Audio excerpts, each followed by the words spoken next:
আসসালামু আলাইকুম। 2019 সালের 15ই মার্চ ব্র্যান্টন ট্যারেন্ট নামের এক ব্যক্তি নিউজিল্যান্ডের মসজিদে হামলা চালিয়েছিল। সেই মসজিদে হামলাকারীর বিচার। তোমার সন্ত্রাসবাদী আচরণের ফলে 51 জন মানুষ খুন হয়েছেন এবং 40 জন গুরুতর আহত হয়েছেন। তুমি গণহত্যা করেছ। তুমি নিরস্ত্র ও অসহায় মানুষদের হত্যা করেছ। এছাড়া অন্য অনেককে তুমি পঙ্গু ও আহত করেছ। তোমার শিকারের অন্তর্ভুক্ত হয়েছে তরুণ এবং বৃদ্ধ, পুরুষ, মহিলা ও শিশু। তোমার ব্যবহার অমানুষের মতো ছিল।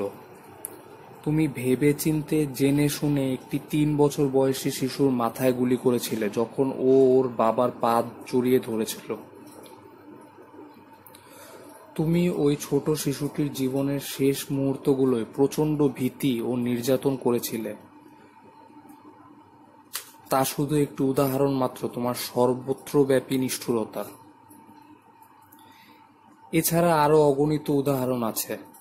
তুমি কোনো করুণা দেখাওনি। আরো শিশু উপস্থিত ছিল সেখানে।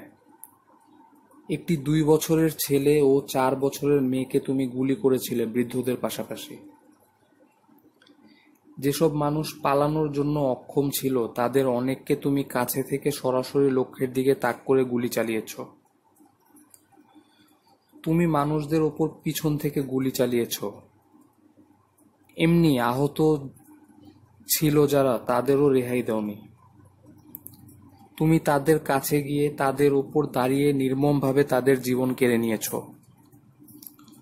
চরমপন্থী বিশ্বাস ও হিংস্র চিন্তাধারা যা ঘৃণার প্রচারণা করে তা আমাদের সর্বব্যাপী অগ্রহণযোগ্য। এ দেশ পারস্পরিক সম্মান, পরমত সহিষ্ণুতা ও গ্রহণযোগ্যতার ভিত্তিতে গড়ে উঠেছে, যা আমরা কঠোরভাবে বজায় রাখার চেষ্টা করি। তোমার অপকর্মগুলো অতুলনীয় উচ্ছ্বসিত প্রশ্রবণ করবে ভালোবাসার এবং সমর্থন করবে সেই মানুষদের যাদের তুমি নিশানা করেছিলে ও ব্যাপকতর মুসলিম সম্প্রদায়কে। তোমার পরিকল্পনা ছিল অনৈক্য ঘটানো, বিভক্ত করা, কিন্তু জনগণের প্রতিক্রিয়া ছিল তাদের সমাজের অন্তর্ভুক্ত সম্প্রদায়ের পাশে থাকা, স্বদেশী নিউজিল্যান্ডের সাথীদের সাথে। তোমার অযোগ্য, ঘৃণিত সম্পাদ্য কার্যাবলী প্রত্যাখ্যান প্রদর্শন করছে তুমি ব্যর্থ হয়েছ। তুমি পুরো সময় জুড়ে আত্মনিমগ্ন হয়ে থাকলে। তোমার জনসম্মুখে ক্ষমা প্রার্থনা না করা থেকে আমি বুঝতে পারছি তুমি কতটা অধোগামী। এ ব্যাপারগুলো বিশেষভাবে বিবেচনা করে আমি বুঝতে পেরেছি কোনো প্রকার কম সাজা তোমার অপরাধের জন্য গ্রহণযোগ্য নয়। আবার আমি তোমাকে যত বেশি সাজাই দেই না কেন তাও যথেষ্ট নয় তুমি সমাজের যে পরিমাণ ক্ষতি করেছ তার জন্য। তোমার পাষণ্ডতার চরিত্র এদেশের পরিস্থিতির সাথে বেমানান।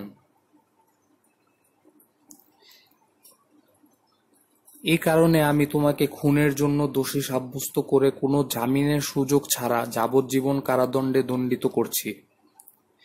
এটি অত্যাবশ্যক সমানুপাতিক অনুমোদন প্রতিক্রিয়া। উঠে দাঁড়াও।